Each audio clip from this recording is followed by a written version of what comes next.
A tela do meu celular tremia na minha mão. As palavras do meu pai pairavam como eletricidade estática entre nós. A Jéssica vai trazer o namorado para casa para o aniversário da sua mãe. Ele é alguém importante. Fala bem. Sabe se comportar. Uma pausa deliberada. E o trabalho dele?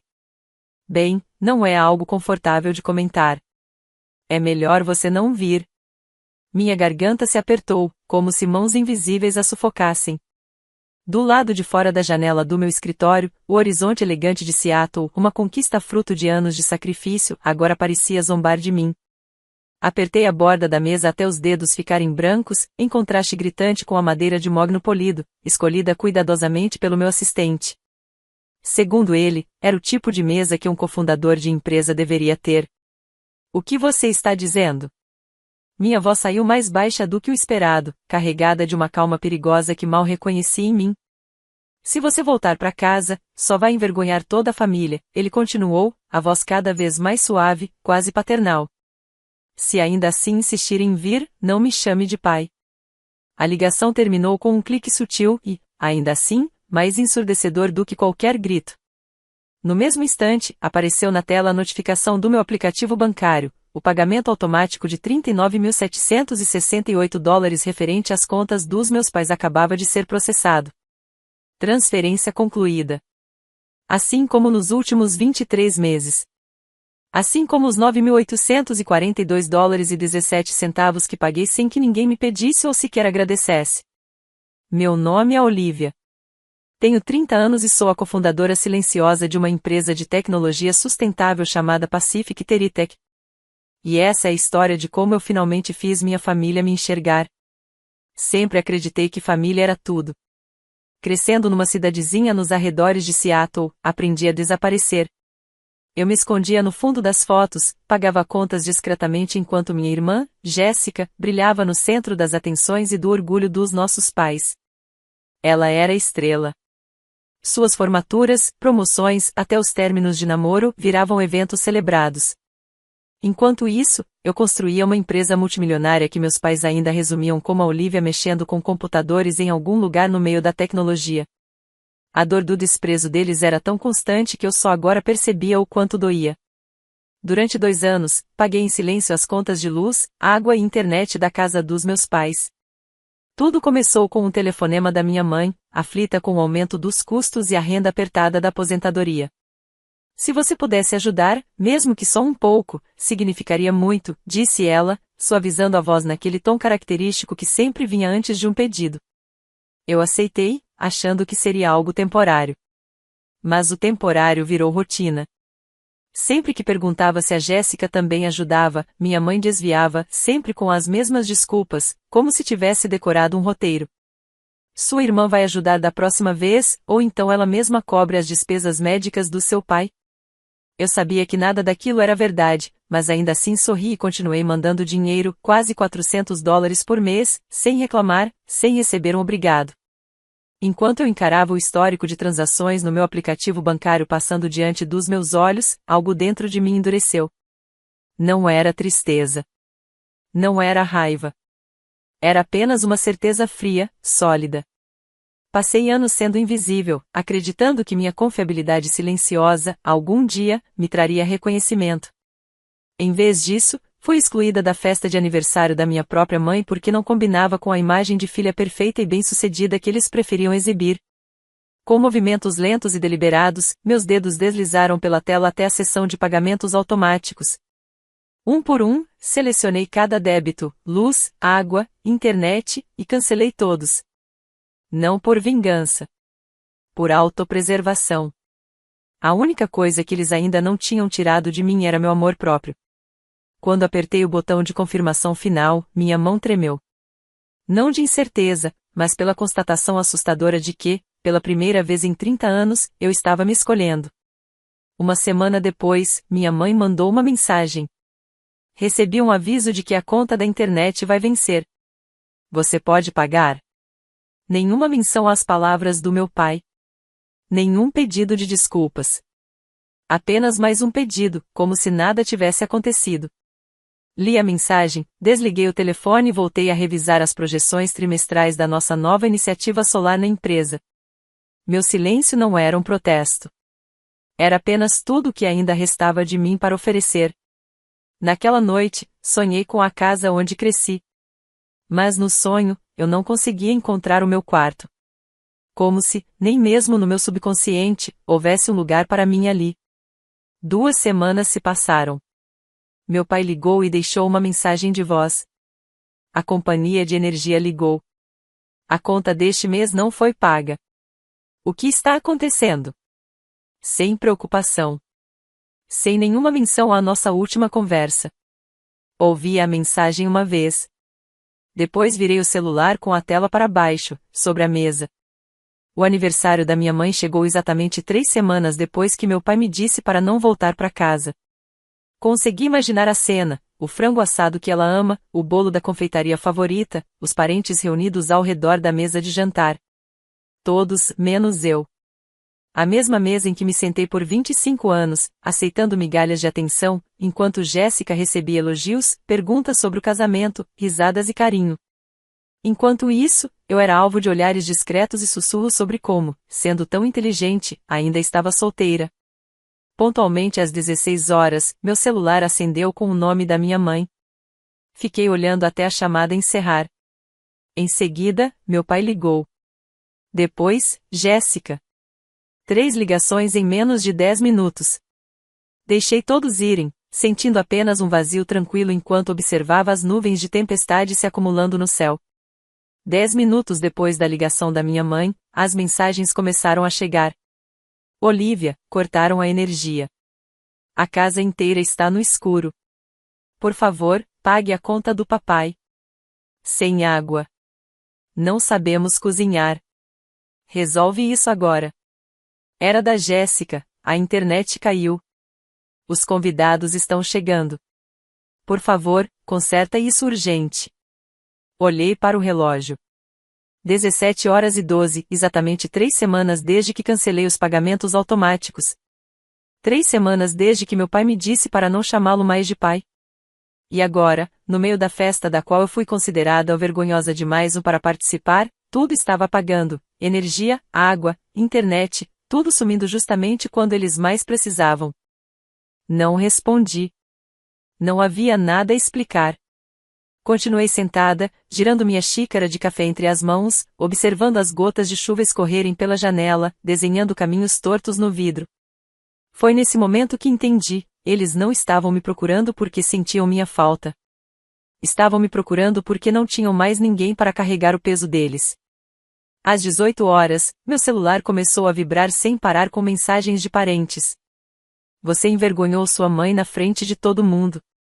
Sua irmã tinha razão. Pessoas como você não deviam aparecer num dia feliz. Li todas sem responder.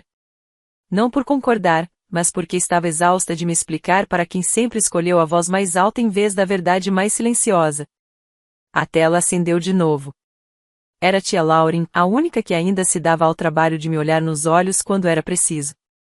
Ela estava ligando por um aplicativo de vídeo antigo que só nós duas ainda usávamos. Atendi no segundo toque. O rosto dela apareceu, parcialmente iluminado pela luz amarela da cozinha ao fundo. Uma cozinha que eu conhecia de cor, cada azulejo trincado, cada armário que rangia. Mas naquela noite, o ambiente estava diferente, cheio de risos desconfortáveis e conversas tensas. Você não vai pagar por isso, Olivia? Ela perguntou com uma voz suave, investigativa, sem acusação. Olhei diretamente para ela pela tela. Sabe, tia, foi o papai quem me disse para não vir. Disse que, se eu insistisse em aparecer, não deveria mais chamá-lo de pai. Ela ficou em silêncio. E atrás dela, o caos se acendeu. A voz da minha mãe irrompeu, furiosa. Diz para ela que tenho vergonha. Logo hoje, como ela pôde fazer isso? Meu pai, irritado e pragmático, retrucou, não é nada demais. É só pagar umas contas. Que tipo de filha mesquinha por causa de dinheiro? Um tio se meteu, pobre da Jéssica, tendo que lidar com uma irmã assim? Passos se aproximaram. Jéssica apareceu atrás da tia Lauren, braços cruzados e expressão impaciente. Ela ainda atendeu a ligação? A mamãe chorou o dia inteiro. Ela se importa? Sério, não tem um pingo de vergonha? Fiquei em silêncio, apenas observando o espetáculo se desenrolar como uma peça que eu já conhecia de cor. Eu já sabia as falas, os papéis, os aplausos falsos. Estava prestes a encerrar a chamada quando outro rosto surgiu no canto da tela. Um jovem de terno escuro e cabelo perfeitamente arrumado apareceu na tela. Ele me olhou, depois olhou de novo, sua expressão passou da confusão para o reconhecimento. Oi, chefe, disse ele, com a voz um pouco hesitante, como se não tivesse certeza se aquelas palavras cabiam naquele momento. Fiquei paralisada, segurando o telefone com mais força, surpresa por ver dois mundos colidindo daquela forma e justo na noite em que fui considerada uma vergonha para a família.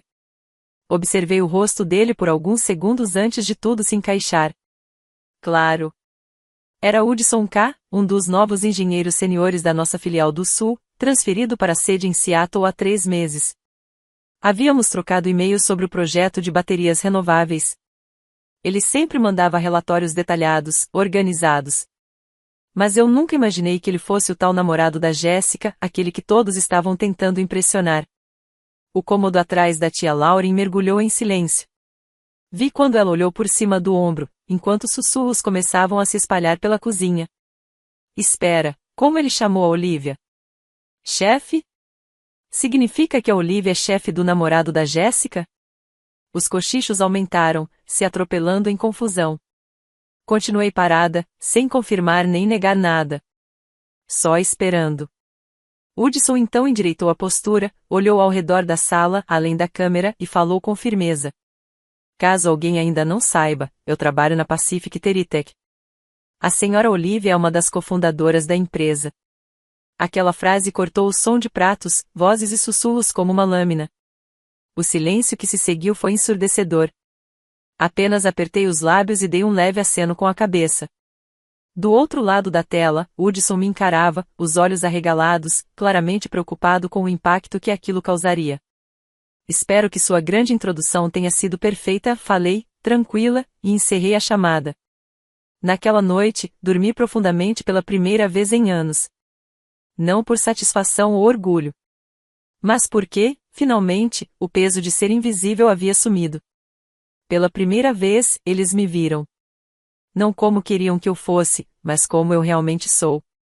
Ao fechar os olhos, ainda consegui visualizar os rostos deles, o instante exato em que a narrativa cuidadosamente construída sobre mim desmoronou por completo. Na manhã seguinte, antes que o sol invadisse de vez meu quarto pelas persianas, peguei o celular e abri meus e-mails, como de costume. Entre lembretes de reunião e relatórios contábeis, havia um nome que não reconheci de imediato, Hudson Kane. Abri. Desculpa. Eu não sabia que você era irmã da Jéssica. Sempre respeitei muito você na empresa. Levantei uma sobrancelha e me encostei na cabeceira da cama, lendo o restante. No e-mail, Hudson explicava seu choque ao descobrir nossa ligação familiar. Contava que, segundo Jéssica, eu era apenas uma recepcionista que ajudava com a papelada da empresa e que ela nunca mencionou meu papel como uma das líderes. Então, sem hesitar, ele escreveu, eu não esperava que ela fosse assim. Vou terminar esse relacionamento. Obrigado por não me expor na frente de todo mundo. Apoiei o celular contra o peito e fechei os olhos por alguns instantes. Depois de alguns minutos, abri a caixa de entrada e digitei uma resposta cuidadosa. Hudson, isso é entre vocês dois. Não espero que ninguém tome decisões só para ficar bem comigo. Pense com clareza antes de fazer qualquer coisa. E só para deixar claro, eu nunca misturo família com ambiente de trabalho. Cliquei em enviar. Não havia mais o que dizer. Algumas verdades, uma vez ditas, não precisam de explicações. Por volta das 10 horas, enquanto finalizava uma reunião com os chefes de departamento, meu celular vibrou. O nome da Jéssica apareceu na tela.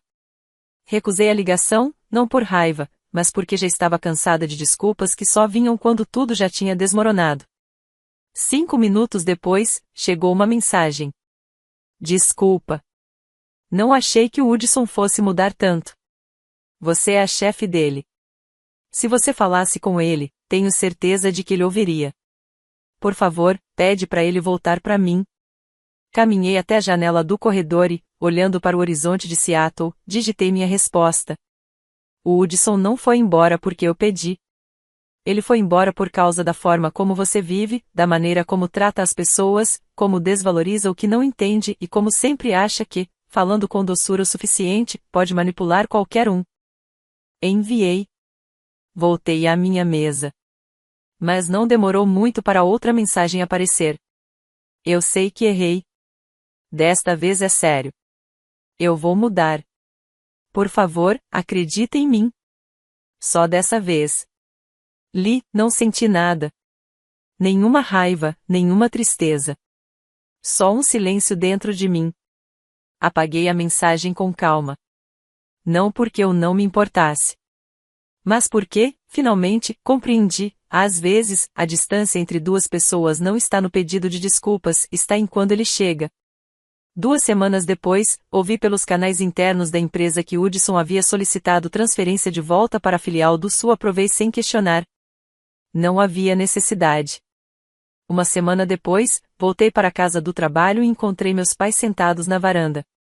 Cada um com uma pequena mala ao lado, os rostos marcados pelo cansaço da viagem. Não perguntei por que vieram. Aquilo não era uma visita qualquer. Apenas abri a porta e os convidei a entrar, sem querer prolongar a conversa inevitável ali, onde os vizinhos poderiam ouvir. Sentados na sala de estar, com o vapor subindo das xícaras de chá recém-preparado, meu pai falou primeiro. Pediu desculpas com uma voz mais baixa do que o habitual. Minha mãe, em seguida, admitiu que talvez tivessem ido longe demais, que as coisas nunca deveriam ter chegado àquele ponto. Fiquei em silêncio, tentando entender se aquele pedido de desculpas representava um fim, ou apenas o início de outra cobrança disfarçada. Como eu temia, o tom do meu pai começou a mudar sutilmente. Somos uma família, Olivia. E família ajuda uns aos outros. Nós te criamos, pagamos seus estudos. Tudo que você tem hoje, uma parte vem de nós, não é? Olhei diretamente para ele. Meu rosto permaneceu neutro, mas meu corpo se endireitou quase imperceptivelmente. Então minha mãe falou, com aquela voz doce, como se estivesse propondo algo completamente razoável. Se você pudesse nos enviar uns $2.000 por mês, seria só uma ajudinha. Nada demais para alguém como você. Observei bem aquelas duas pessoas sentadas na minha sala. As mesmas que, semanas antes, me haviam excluído de uma comemoração familiar porque me consideravam uma vergonha. Agora estavam ali, atribuindo um valor mensal ao próprio pedido de desculpas. $2.000. Por mês. Porque eu era filha deles. Ao que parece, uma das amigas da Jéssica havia comentado sobre a última rodada de investimentos da Pacific Teritech.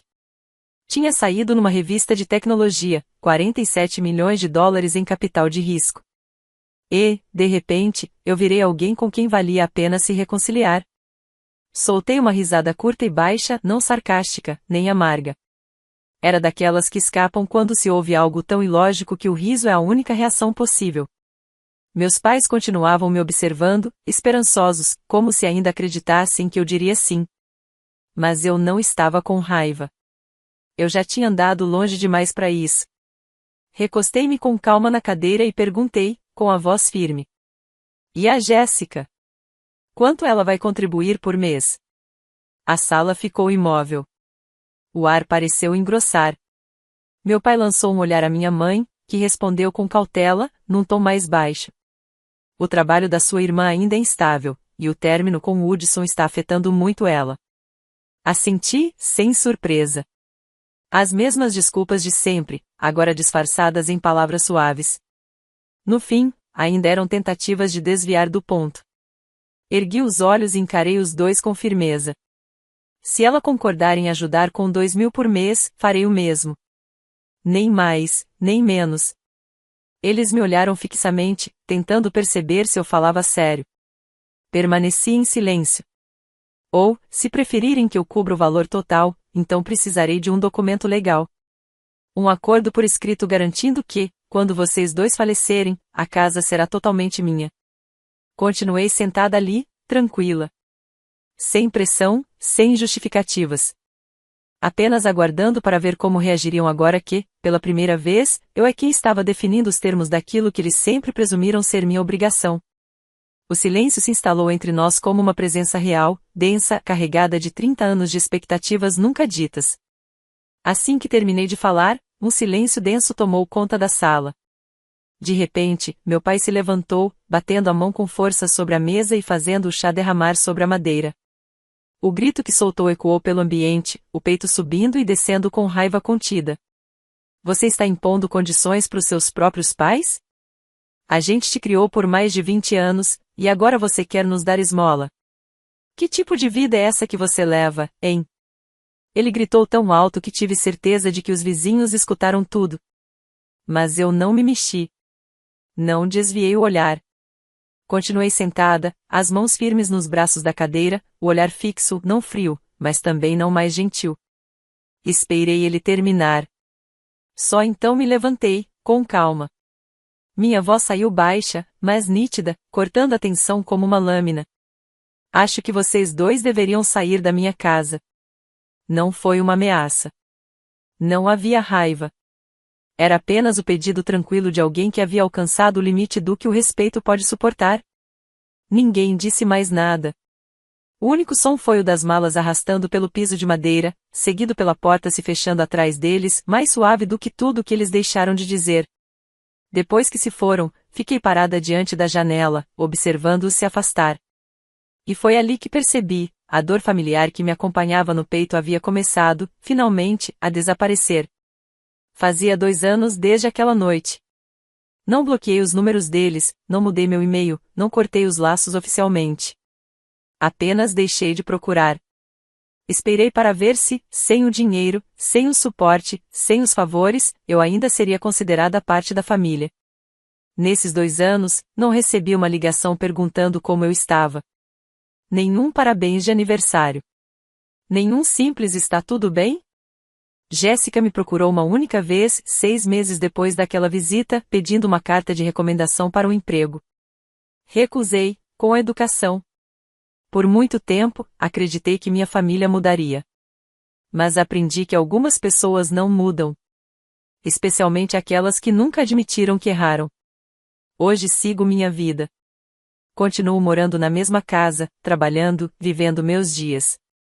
A diferença é que não me permito mais ser um caixa eletrônico emocional, sempre disponível, sempre doando, sempre ferida em nome de uma obrigação imposta.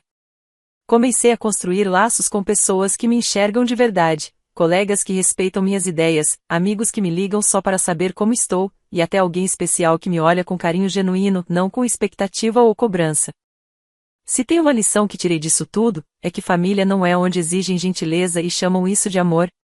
Família de verdade é onde você é valorizado como pessoa, não como carteira, não como plano B, e muito menos como último recurso quando tudo mais falha. Antes de fechar esse capítulo, deixo uma pergunta: será que eu errei?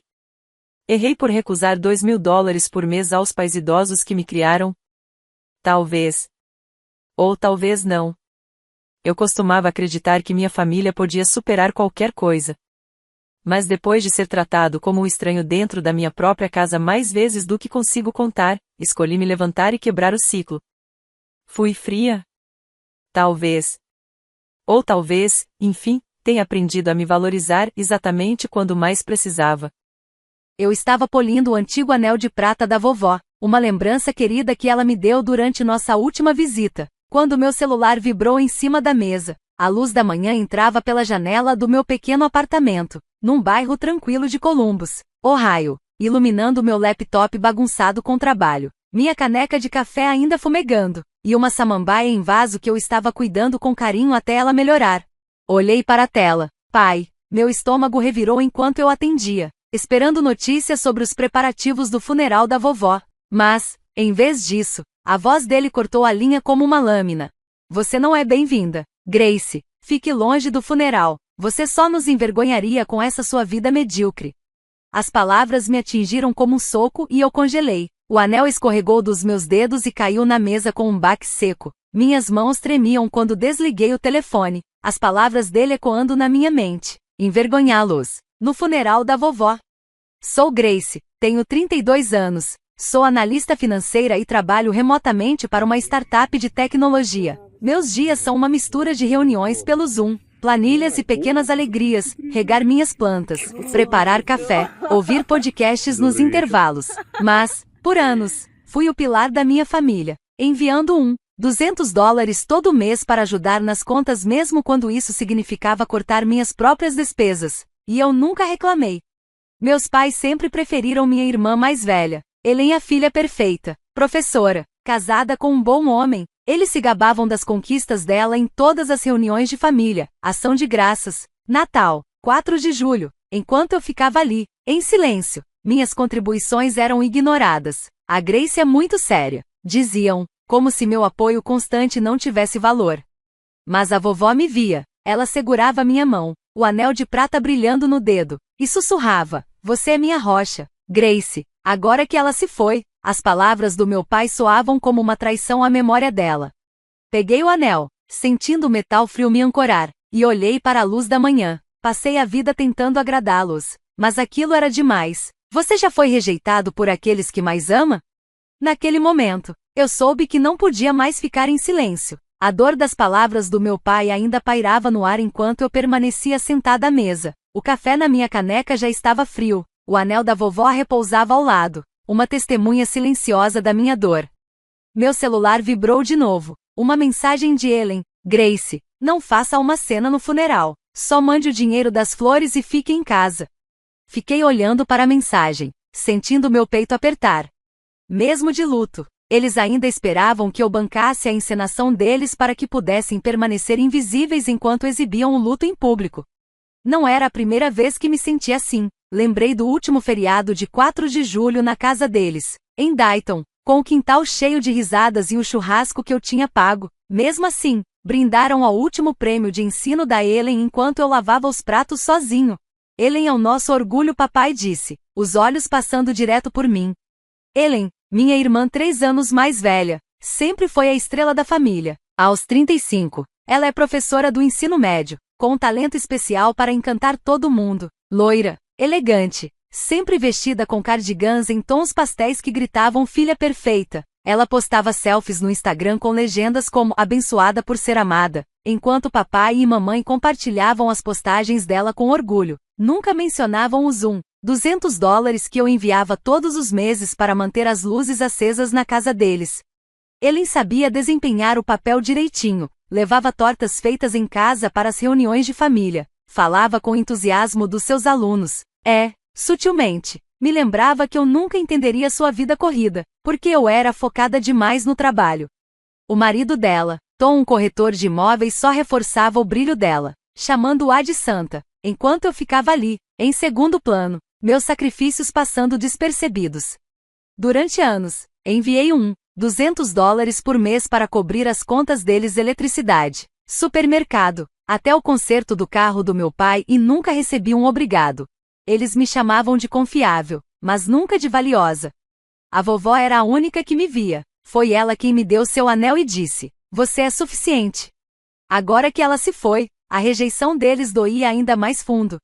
Você já se sentiu invisível dentro da sua própria família? Já deu tudo o que podia, só para ser ignorado?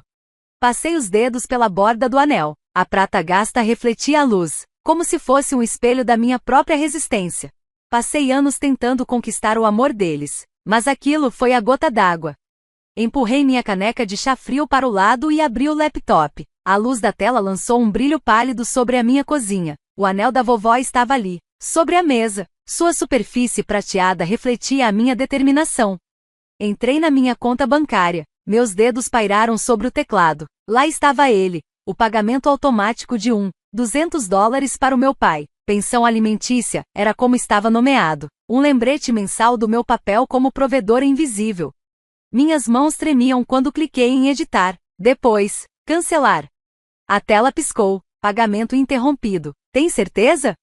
Hesitei. As lembranças das exigências deles passaram pela minha mente. Os consertos do carro do papai. As flores da Helen, todas pagas por mim. Mas então ouvi a voz da minha avó ecoando dentro de mim. "Você é minha rocha, Grace." Cliquei. Confirmar. Aquela decisão me atingiu como uma onda. Recostei-me na cadeira e soltei um suspiro que nem percebi que estava segurando. O anel parecia brilhar sob a luz fraca frio, mas reconfortante, como se a vovó estivesse ali, me olhando com aprovação. Pela primeira vez em anos, senti um peso sair dos meus ombros. No lugar dele, instalou-se uma força silenciosa, firme. Passei décadas me doando, esperando por migalhas de afeto, mas isso acabou.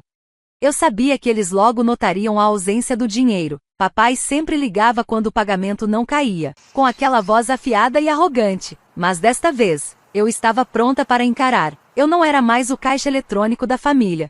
Você já precisou cortar laços para se proteger, mesmo quando isso dói? Peguei o anel e coloquei no bolso, sentindo o peso familiar me ancorar. Lá fora, a noite em Ohio estava silenciosa, e as estrelas começavam a brilhar pela minha janela. Eu tinha dado o primeiro passo e agora, não havia mais volta. Na noite seguinte, meu celular acendeu como uma árvore de Natal, vibrando sem parar na mesa. Eu estava replantando minha samambaia. O cheiro de terra fresca ainda pairava no ar, mas a notificação destruiu qualquer vestígio de paz.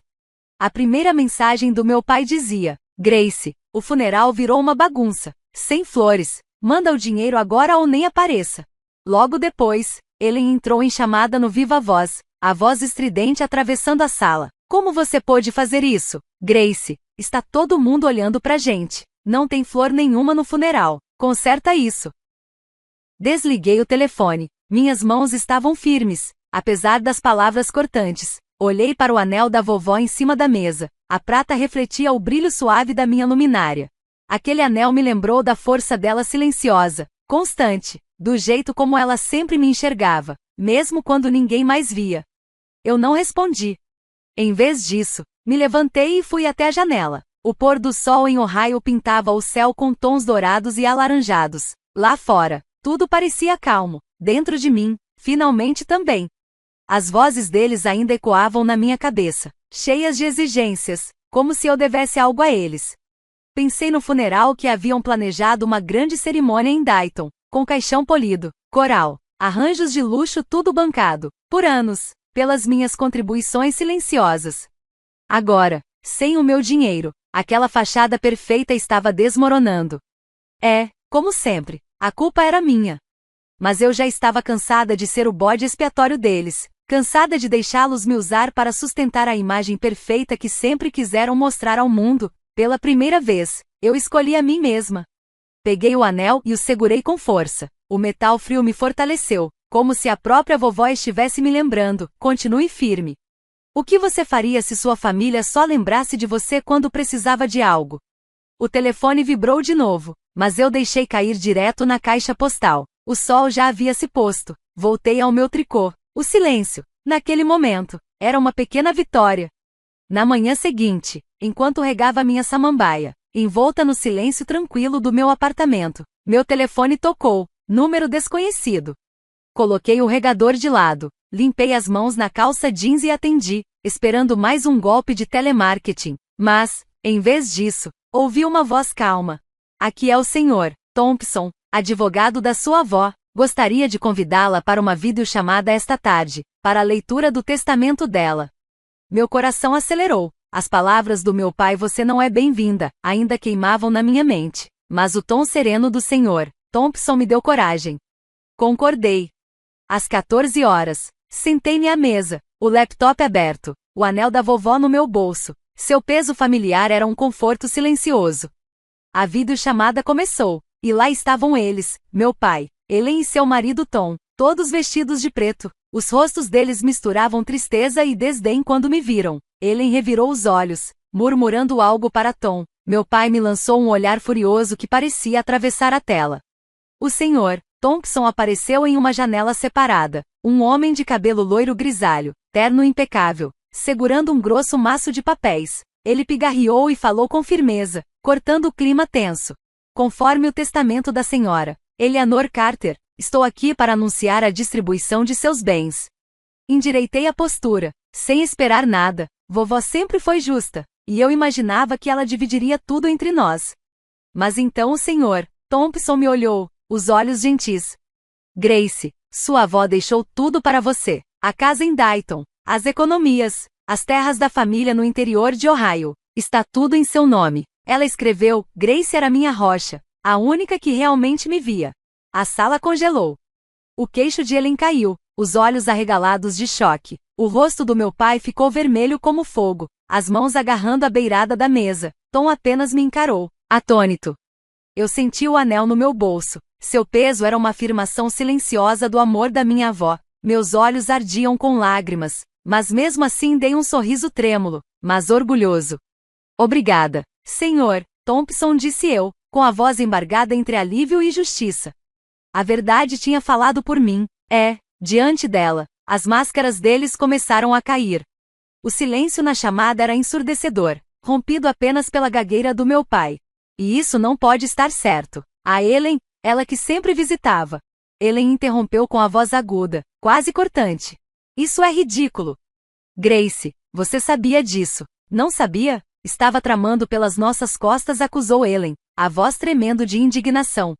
A acusação doeu, mas eu permaneci calma. Anos de manter a compostura em salas de reunião me prepararam para aquele momento. Antes que eu pudesse responder, o Sr. Thompson levantou a mão com firmeza. A decisão da Sra. Carter é definitiva. Ela deixou uma carta em que explica tudo. Grace era seu porto seguro, a única que realmente a compreendia. Ela a apoiava em silêncio, visitava, ouvia, ajudava com as contas, quando ninguém mais o fazia. As palavras dele me atingiram como um holofote, revelando os anos da minha dedicação silenciosa. Olhei para os rostos do outro lado da tela, meus pais corados de raiva, Ellen tomada pelo ciúme, e Tom ainda em choque, sem palavras. Pela primeira vez, enxerguei todos como realmente eram, uma família que me subestimou, que construiu seu orgulho em cima dos meus sacrifícios. Lembrei da vovó, da forma como suas mãos quentes deslizaram o anel no meu dedo, e sua voz firme dizendo, você é o suficiente, Grace. Eu não precisava mais da aprovação deles. Obrigada, Sr. Thompson, repeti, desta vez com a voz firme. Então cliquei em sair da reunião. Com isso, os rostos atordoados desapareceram da minha tela. Saí até a varanda, sentindo a brisa fresca de Ohio acariciar meu rosto, trazendo o aroma doce dos lilazes floridos no jardim. Tirei o anel da vovó do bolso. A prata reluzia sob o sol. Ele parecia mais pesado agora, não de fardo, mas de significado. Ela me viu, ela me escolheu, ela confiou em mim o seu legado. Eu não precisava mais da validação deles. Encontrei meu valor através do amor da minha avó, através da força silenciosa que carreguei todos esses anos. Acima de mim, o céu se estendia, azul e dourado como um novo começo. Pela primeira vez em décadas, eu me senti verdadeiramente livre. Os segredos foram revelados, e eu era a única que permanecia firme. Uma semana depois, enquanto tomava chá na cozinha, um e-mail do meu pai apareceu na tela do laptop. Grace, pedimos desculpas pelo que dissemos, mas o imposto da casa vence no próximo mês. Agora que você tem o dinheiro, ajude-nos pelo bem da família. Fiquei encarando aquelas palavras, pelo bem da família, soavam ocas, vazias. Eles não mudaram, continuavam sendo as mesmas pessoas que me afastaram, que me excluíram do funeral da vovó sem pensar duas vezes. Pensei em todos os anos em que dei tudo a eles. Mesmo assim, fui descartada no momento em que deixei de ser útil. O anel da vovó estava ali, sobre a mesa, sua prata brilhando sob a luz da manhã, um lembrete silencioso da confiança que ela depositou em mim. Digitei minha resposta, com os dedos firmes. Ellen pode pagar metade, ou você dá um jeito. Eu já fiz mais do que o suficiente por esta família. Cliquei em enviar, e uma onda mista de tristeza e alívio me invadiu. Passei décadas esperando pelo amor deles, mas agora eu vi a verdade com clareza, eles nunca mudariam. Finalmente, entendi, eu não precisava que mudassem. Fechei o laptop e fui até a janela. O horizonte de Ohio brilhava em tons suaves de crepúsculo. O pôr do sol tingia o céu de dourado, uma promessa silenciosa de recomeço. Pensei na vovó. Sua risada ainda ecoava dentro de mim. O anel que um dia foi dela agora simbolizava o amor que sempre esteve presente, mesmo quando minha família não soube como oferecer. Você já precisou dizer não à sua própria família para proteger sua paz? Peguei minhas xícaras de chá. O calor entre os dedos me acalmou. Pela primeira vez, senti serenidade na escolha que fiz. Eu não era mais a provedora deles. Eu era Grace. E pela primeira vez, me reconhecia como a mulher que minha avó sempre viu em mim. 2 semanas depois, ouvi batidas fortes na porta. Ao abrir, vi meu pai e Ellen na varanda, os rostos uma mistura de raiva e desespero. Grace, disse meu pai, a voz carregada, você precisa assinar a transferência da casa. Isso não é justo. Somos sua família. Você nos deve isso. Ellen cortou com um tom venenoso. Sempre foi egoísta. Escondeu tudo da gente. As palavras deles vieram como tempestade. Mas eu permaneci firme. Todos os anos de silêncio, de força contida, agora me sustentavam. Pensei na vovó, no anel em meu dedo. O peso dele, uma âncora firme e segura. Eu devo mais a mim mesma, respondi a voz calma, porém firme. A vovó me escolheu por um motivo. Ela me viu quando vocês não viram. Cansei de ser substituto para a ausência de vocês. O rosto do meu pai se contorceu. Ele embufou com desprezo. Mas eu não me encolhi. Podem ir embora agora. Dei um passo para trás e, sem mais palavras, eles foram embora, batendo as portas do carro antes de saírem apressados. Fechei a porta. O clique do trinco ecoou pela casa silenciosa como um ponto final. Voltei à janela. A brisa de Ohio passava pela vidraça entreaberta, trazendo o perfume doce dos lilazes do jardim. Olhei para o anel no meu dedo. Ele se encaixava perfeitamente, como se sempre tivesse sido meu. Passei décadas buscando aprovação. Mas agora, eu mesma havia escrito o último capítulo daquele ciclo. Estava livre para viver por mim e honrar o legado da minha avó do meu jeito. O silêncio ao meu redor não era vazio, era cheio de significado. E eu sabia, fiz a escolha certa. Eu não era mais a provedora, nem o bode expiatório. Eu era Grace, e isso era mais do que suficiente. Na manhã seguinte, sentei à mesa da cozinha, a luz do sol entrando pela janela e banhando o espaço com um calor suave. O anel da vovó refletia essa luz, a prata brilhando delicadamente enquanto eu tomava meu chá de camomila. Peguei meu caderno e comecei a escrever. Planos para transformar a casa da vovó em Dayton em um centro comunitário, um sonho que ela compartilhou comigo durante tantas conversas na varanda. Um lugar para acolher, um espaço onde as pessoas se sentissem vistas. Graça, ela dizia com os olhos brilhando de esperança, um lugar onde todos possam se sentir pertencentes. Sorri com a lembrança, enquanto a caneta deslizava pelas páginas. Esbocei ideias, um cantinho de biblioteca, aulas de tricô, um jardim para as crianças. Tudo parecia certo. Uma forma de retribuir o amor dela, de multiplicá-lo no mundo. Pensei na jornada que me trouxe até aqui. Durante décadas, entreguei meu coração a uma família que nunca soube me enxergar. Mandei dinheiro, estive presente e esperei pelo amor deles. Mas a vovó me viu. Ela colocou o anel em meu dedo. Me chamou de sua rocha. Confiou a mim o que tinha de mais precioso, seu legado. Foi através dela que descobri meu valor, não na aprovação que sempre busquei deles, mas na força silenciosa que sempre carreguei comigo, mesmo sem perceber.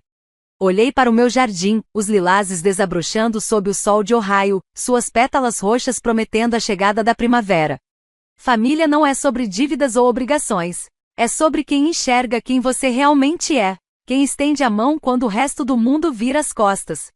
Aprendi a me escolher, a colocar limites, a construir uma vida que se parecesse com liberdade. Fechei meu diário e caminhei até a varanda. A brisa quente tocava minha pele com leveza. O anel agora parecia leve no meu dedo, não um peso, mas um lembrete do amor que sempre existiu, e que agora eu aprendi a oferecer a mim mesma. Quando foi a última vez que você escolheu a si mesmo em vez da obrigação? Que tipo de legado você quer deixar? Espero que minha história te inspire a encontrar a sua própria força, a reconhecer o seu valor, mesmo quando outros não conseguirem enxergá-lo. Compartilhe sua história. Eu adoraria saber como você encontrou sua liberdade, como escolheu honrar quem realmente te viu.